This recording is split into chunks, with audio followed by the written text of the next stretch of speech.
Hello everybody, good morning. कैसे हो आप सब लोग? आई होप सभी अच्छे से होंगे, अच्छे से तैयारी कर रहे होंगे आप लोग। तो आज हम 2-3 दिन बाद आपकी क्लास लेकर आए हैं, क्योंकि व्यस्तता थी। नवरात्र का समय है तो पूजा पाठ व्रत यही सब चल रहा है, तो इस वजह से टाइम नहीं मिल पाया था। खैर, आज हम उपस्थित हैं प्रीवियस ईयर के सॉल्व पेपर लेकर, व्याख्या सहित दिखाएंगे आपको। तो लाइक शेयर कीजिएगा। ये पहली बार है चैनल पर तो चैनल को सब्सक्राइब कीजिएगा, लाइक शेयर कीजिएगा और ज़रूर से ज़रूर सब्सक्राइब कीजिएगा, अपने फ्रेंडों तक शेयर कीजिएगा। ठीक है, तो रिक्वेस्ट है कि सब्सक्राइब कीजिएगा। जितना भी वादा करते हैं या आप कमेंट करते हैं, सभी को भरसक दिखाने का प्रयास करते हैं और प्रयास यही रहता है कि अच्छे से अच्छी कोशिश करें। चलिए देखिए, पहला क्वेश्चन देखिए, साहित्यकार की आस्था के रचनाकार कौन है? आचार्य नरेंद्र देव, महादेवी वर्मा या फिर यशपाल है? तो आप सभी को पता है साहित्य की आस्था के रचनाकार महादेवी वर्मा हो जाएंगे। ठीक है, तो ऑप्शन बी करेक्ट आंसर है। चलिए देखिए, तो महादेवी वर्मा के बारे में कुछ स्पेशल जानकारी भी लीजिए आप। ठीक है, आप जानते हैं इनका जन्म कब हुआ था? 1907 से 87। हिंदी भाषा की कवित्री थी। वे हिंदी साहित्य में छायावादी युग के 4 प्रमुख स्तंभों में जानी जाती हैं, लेकिन छायावाद की लघुत्रयी में थी, इसको ध्यान देना।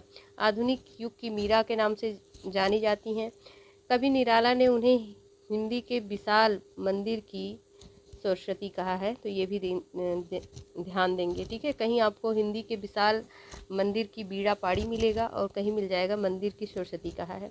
और इनके निबंध क्या है फ्रेंड? तो निबंध है इनकी श्रृंखला की कड़ियाँ, 1942 ईस्वी छड़दा, 1957 साहित्यकार की आस्था, 1964 संभाषण, 75 भारतीय संस्कृत के स्वर, 84 संकल्पिता, 1968 विवेचनात्मक गद्य आदि। और भी काव्य कृतियाँ हैं इनकी, मोस्ट इम्पॉर्टेंट हैं तो निहार है 1930 ईस्वी, रश्मि 1932 ईस्वी, नीरजा 1935 ईस्वी, सांध्य गीत 1936, यामा 1940, दीप शिखा 1942, सप्तपर्णा। चलिए नेक्स्ट क्वेश्चन देखते हैं। लाइक शेयर ज़रूर कीजिएगा ये क्वेश्चन समझ में आए हों तो, और सब्सक्राइब कर लीजिएगा, क्योंकि आप सब्सक्राइब नहीं करते हैं, छोड़ के यूं ही चले जाते हैं, तो इसलिए मुझे बार बार कहना पड़ रहा है।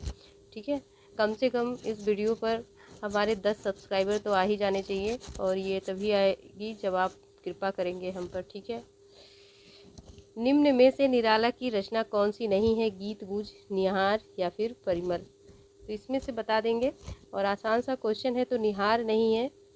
ठीक है, निहार नहीं है, बी आपका राइट आंसर है। चलिए तो देखेंगे, गीत गुज परिमल गीतिका निराला की रचना है, जबकि निहार जो है महादेवी वर्मा की रचना है, इसलिए विकल्प दूसरा सही होगा।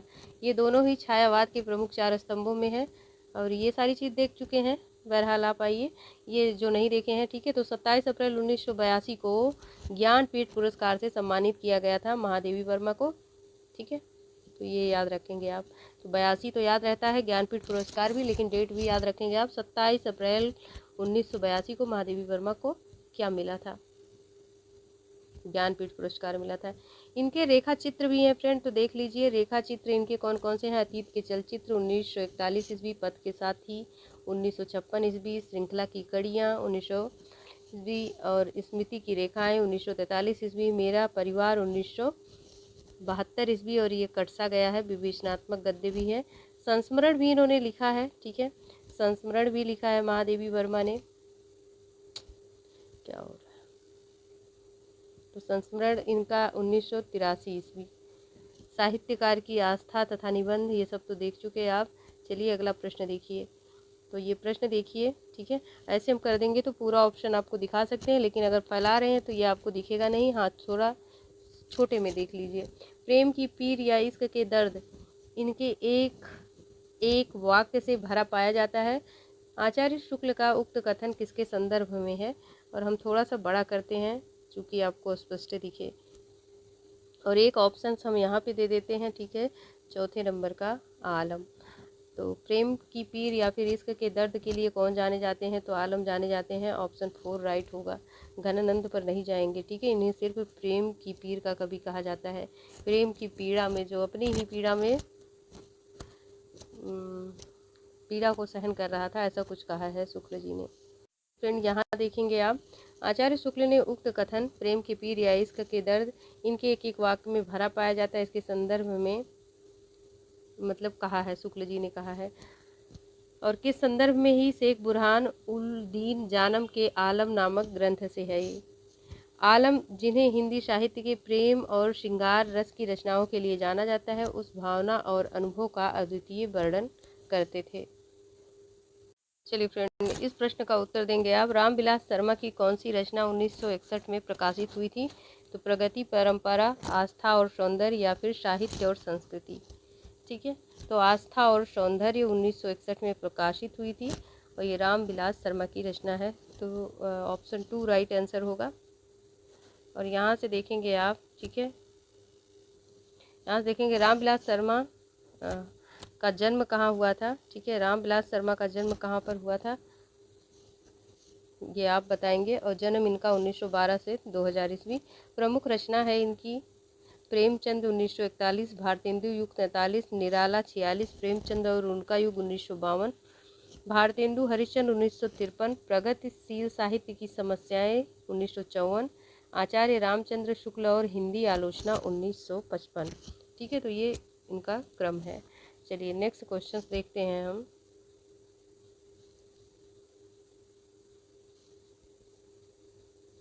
चलिए फ्रेंड, अगला क्वेश्चन है निम्नलिखित में कौन सी रचना 1941 में प्रकाशित हुई थी? माटी की मूर्तें, अतीत के चलचित्र या फिर श्वेत बंधु।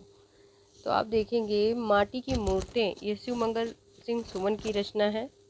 शिव मंगल सिंह सुमन की रचना है। ठीक है, और अतीत के चलचित्र किसकी है? तो महादेवी वर्मा, यही राइट आंसर है।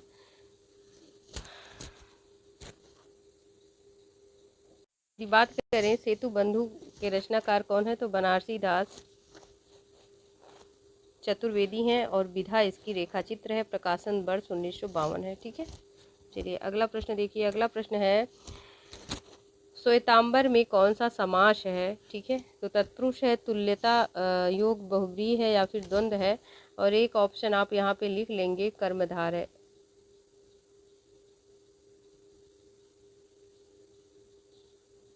नहीं नहीं, कर्मधारय नहीं लिखेंगे, यहाँ पे लिख लेंगे बहुव्रीहि।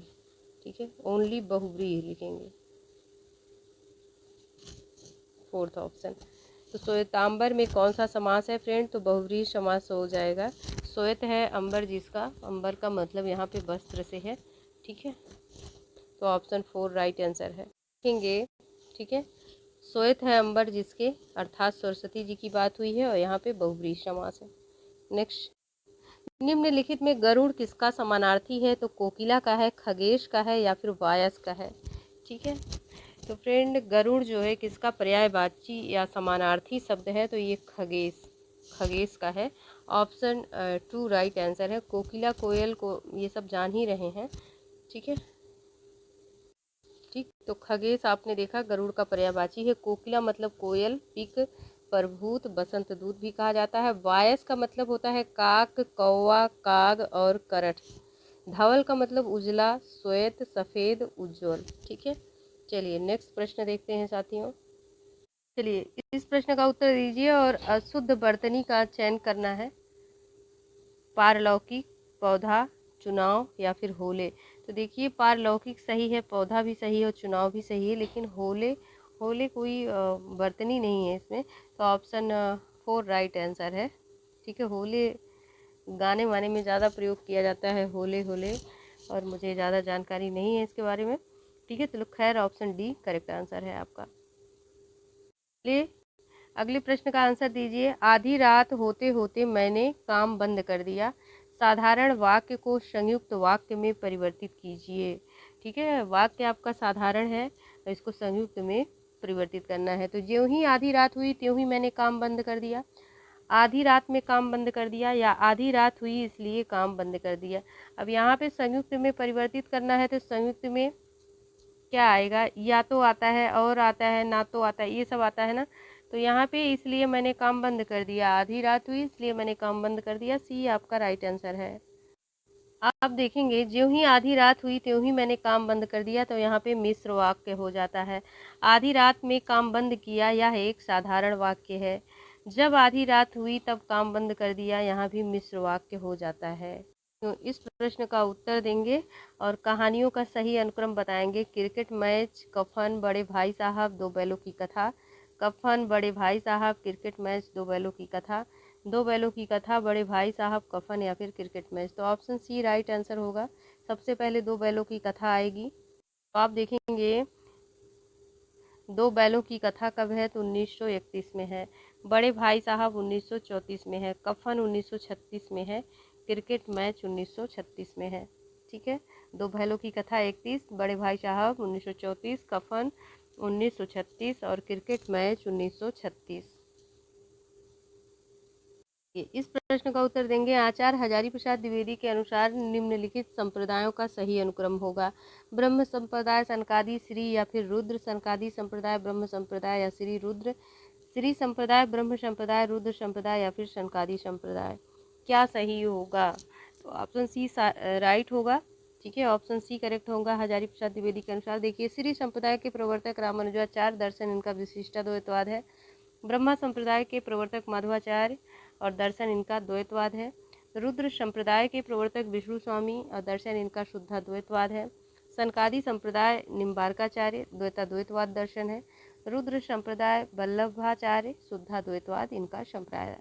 अगला प्रश्न देखेंगे, चीड़ों पर चांदनी किस विधा की रचना है और किसकी है, ये भी बता देंगे आप। ठीक है, तो आत्मकथा है, कविता है या फिर उपन्यास है। चीड़ों पर चांदनी, तो आप सभी जानते हैं ये रचना किसकी है, तो ये निर्मल वर्मा की है। ठीक है, निर्मल वर्मा की है। लेकिन यदि विधा की बात करें तो इसमें से ना ये आत्मकथा है, ना कविता है और ना ही उपन्यास है। ये है फ्रेंड यात्रा वृतांत है। ठीक है, यात्रा वृतांत है। ठीक है, चलिए अगला प्रश्न देखते हैं। चलिए इस प्रश्न का उत्तर देंगे, मिश्र बंधुओं ने हिंदी साहित्य के काल का मुख्यतः कितने भागों में विभाजन किया, 2, 3, 4 या फिर 5। तो 5 भागों में विभाजन किया है। ठीक है, मिश्र बंधु विनोद की बात नहीं हो रही है कि नहीं तो आप कहीं और चले जाएं। ठीक है, मिश्र बंधुओं ने हिंदी साहित्य के काल का विभाजन कितने भागों में किया, तो 5 भागों में किया, याद रखेंगे आप। चलिए फ्रेंड अगला प्रश्न देखिए, वृंदावन लाल वर्मा ने निम्नलिखित में नाटकों का सही अनुक्रम है। राखी की लाज, केवट, खिलौने की खोज, बांस की फांस। खिलौने की खोज, केवट, बांस की फांस, राखी की लाज। राखी की लाज, बांस की फांस, केवट, खिलौने की खोज। ठीक है, इसको बताएंगे आप। वृंदावन लाल वर्मा के निम्नलिखित नाटकों का सही अनुक्रम है, तो देखिए राखी की लाज, बांस की फांस, केवट और खिलौने की खोज, यही राइट है इनके नाटक। आइए हम क्रम भी दिखाते हैं आपको। ठीक है, तो देखेंगे राखी की लाज जो है फ्रेंड, वृंदावन लाल वर्मा तो है ही नाटककार और इसका प्रकाशन वर्ष 1947 है। और बांस की फांस का प्रकाशन वर्ष 1950 है। केवट का प्रकाशन वर्ष जो है 1951 है। खिलौने की खोज का प्रकाशन वर्ष 1952 है। ठीक है, तो चलिए नेक्स्ट क्वेश्चंस देखते हैं। चलिए फ्रेंड इस प्रश्न का उत्तर देंगे आप। चलिए बताइए, निम्नलिखित उपन्यासों का संगत वर्ग कौन सा है। ठीक है, तो दुलाई वाली, झूठा सच, गैंग्रीन, तमस। कंकाल, गोदान, मैला आंचल, तमस। गोदान, ठकुरी बाबा, जामुन का पेड़ या फिर आपका बंटी।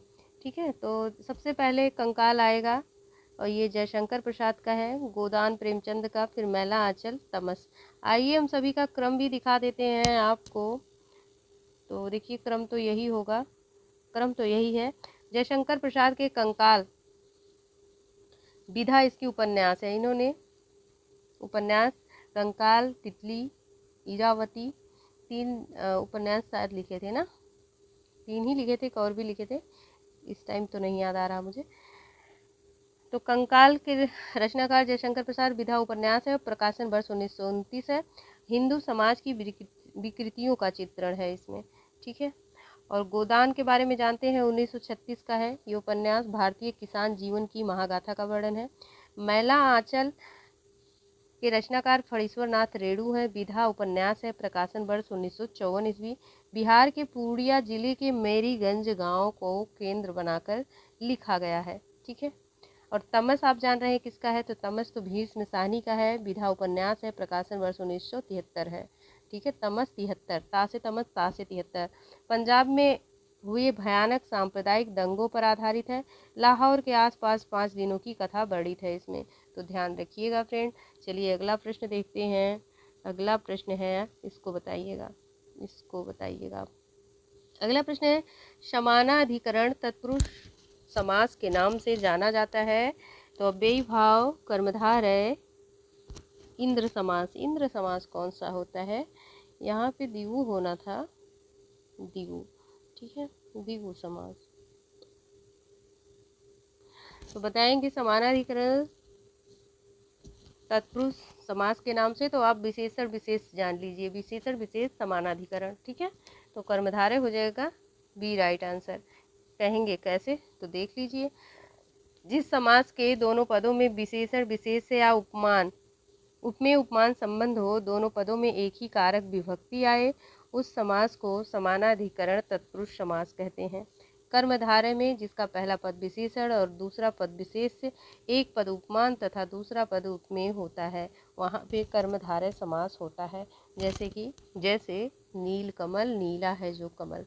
ठीक है, चलिए अगला प्रश्न देखिए। अगला प्रश्न क्या है, आप बताएंगे कोप का पर्यायवाची शब्द है।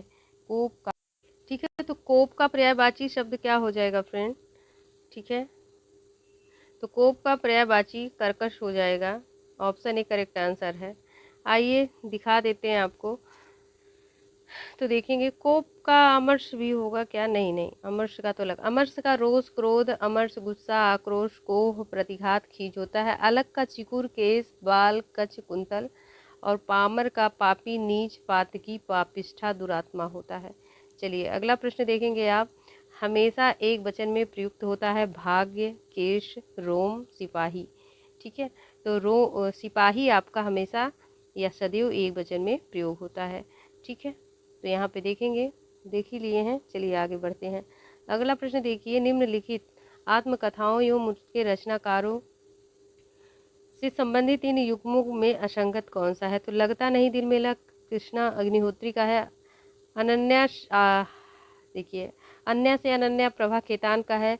एक कहानी यह भी है उषा प्रियंवदा का नहीं है, तो किसका है, तो ये भंडारी का है, मन्नू भंडारी का है। ठीक है, मन्नू भंडारी का है। चलिए अगला प्रश्न देखिए। तो इसमें बताइए असंगत युग्म कौन सा है। तो मोहनदास नैमिष का संतप्त बिल्कुल है कि नहीं है, संतप्त। एक सेकंड, चलो देखिए। तो मोहनदास नैमिष का संतप्त, तुलसीराम का मुर्दहिया, सूरजपाल सिंह का तिरस्कृत या धर्मवीर का मेरी पत्नी और भेड़िया। तो आप देखेंगे साथियों, मोहनदास नैमिष का संतप्त नहीं है। ठीक है, और यही आपका करेक्ट आंसर है। तुलसीराम का मुर्दहिया है, सूरजपाल सिंह का तिरस्कृत है, और धर्मवीर भारती का है मेरी पत्नी और भेड़िया। तो संतप्त किसका है, संतप्त भी सूरजपाल सिंह का है। ठीक है, सूरजपाल सिंह का है। चलिए अगला प्रश्न देखिए। तो यहाँ पे देख ही लीजिए आप। संतप्त सन 2002 में सूरजपाल सिंह चौहान ने लिखी है। अर्धकथा हिंदी की प्रथम प्राचीन आत्मकथा है। संतप्त मोहनदास नैमिष का नहीं है। मोहनदास नैमिष की रचना है अपने अपने पिंजर, 1995 में। ये 2 भाग में है, वेरी वेरी इंपॉर्टेंट। अपने अपने पिंजर मोहनदास नैमिष की रचना है, ना कि संतप्त। संतप्त सूरजपाल सिंह चौहान की रचना है। चलिए अगला प्रश्न देखिए। तुलसी द्वारा रचित रामचरितमानस में राम भक्ति काव्य कौन सी प्रवृत्ति परिलक्षित होती है। एक निष्ठता, समन्वयवादी या फिर लोक रंजक। ठीक है, तो तुलसीदास समन्वयवादी थे। ऑप्शन बी करेक्ट आंसर है। तुलसी को अनुप्रास का बादशाह किसने कहा है। रामचंद्र शुक्ल, बच्चन सिंह या फिर मधुसूदन सरस्वती। तो रामचंद्र शुक्ल ने तुलसी को अनुप्रास का बादशाह कहा है। ठीक है, ये सारी चीज़ तो जानते हैं। और लाला भगवान दीन और बच्चन सिंह ने तुलसी को रूपकों का बादशाह कहा है। शुक्ल ने अनुप्रास का बादशाह कहा है। बाकी सारी चीज़ जान ही रहे हैं आप, ठीक है। चलिए अगला प्रश्न देखिए, सूरजमुखी अंधेरे की रचना का प्रकाशन वर्ष बताएंगे। 71 है, 72 है, 73 है या फिर 74 है, ठीक है। तो इसको बता दीजिए आप। सूरजमुखी अंधेरे के, ये कृष्णा शोभती की रचना है और इसका समय क्या है? तो फ्रेंड इसका समय जो है 1972 ईस्वी है। ऑप्शन बी बिल्कुल करेक्ट आंसर है। देखेंगे ये सूरजमुखी अंधेरे की विधा क्या है, तो उपन्यास विधा है, प्रकाशन वर्ष 1972। कृष्णा शोभती की ये रचना सूरजमुखी अंधेरे में 3 भागों में है। पहला भाग पुल के नाम से, दूसरा है सुरंग और तीसरा आकाश, ठीक है। तो पहला पुल, सुरंग, आकाश, 3 भागों में ये बटा हुआ है। शोभती नायिका रत्ती सशक्त स्त्री के रूप में उभरती हैं। वो खुद से भागकर खुद के साथ रहना चाहती हैं। अपनी यौन इच्छाओं जरूरत से अवगत होकर भी उन्हें पीछे ढकेलती हैं ताकि उनका अंतर मन अधिक आहत ना हो, ठीक है। चलिए अगला प्रश्न देखेंगे, भारतेंदु युग के विषय में कौन सा कथन सही नहीं है? तो देखिए ये नव युग के अग्रदूत आधुनिकता के जन्मदाता थे, तो भाई थे ये, इसमें तो कोई दो राय नहीं है। पंडित रघुनाथ और पंडित सुधाकर द्विवेदी, रामेश्वर दत्त व्यास आदि प्रस्तावक ने हरिश्चंद्र को 1880 में भारतेंदु की पदवी से विभूषित किया, ये भी बात बिल्कुल करेक्ट है। उन्होंने प्राचीन की पूर्ण उपेक्षा करके नवीन जीवन का अंधानुकरण किया, तो ऐसा नहीं है, ठीक है। और यही आपका ऑप्शन सही हो जाएगा। चलिए अगला प्रश्न देखिए, निम्नलिखित में कहानियों का संगत वर्ग कौन सा है? तो राही, परिंदे, घोसी का घटवार, जामुन का पेड़। राही, टोकरी भर मिट्टी, कोसी का घटवार, लहर। एक टोकरी भर मिट्टी, राही, कोसी का घटवार। तो ऑप्शन बी आपका करेक्ट आंसर होगा। आइए देखते हैं कैसे। कैसे गलत बताया क्या मैंने? तो शायद गलत बताया है मैंने। देखिए ऑप्शन सी करेक्ट आंसर होगा। ऑप्शन सी को सही कर लीजिए भाई, ठीक है। ऑप्शन सी करेक्ट होगा।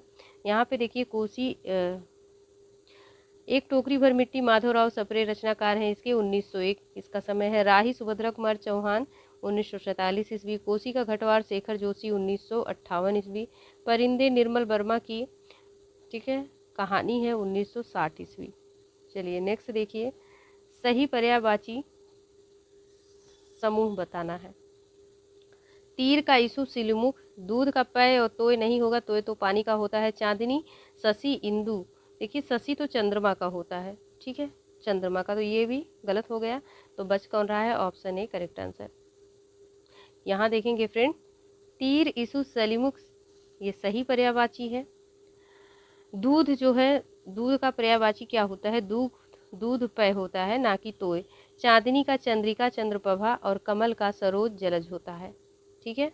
चलिए तो आज के लिए हम इतना ही रखते हैं फ्रेंड, मिलेंगे आपको कल, ठीक है। अब देखते हैं इस वीडियो को आप कितना प्यार देते हैं, और थोड़ी सी अशुद्धि हुई है उसके लिए हम क्षमा प्रार्थी हैं आपसे।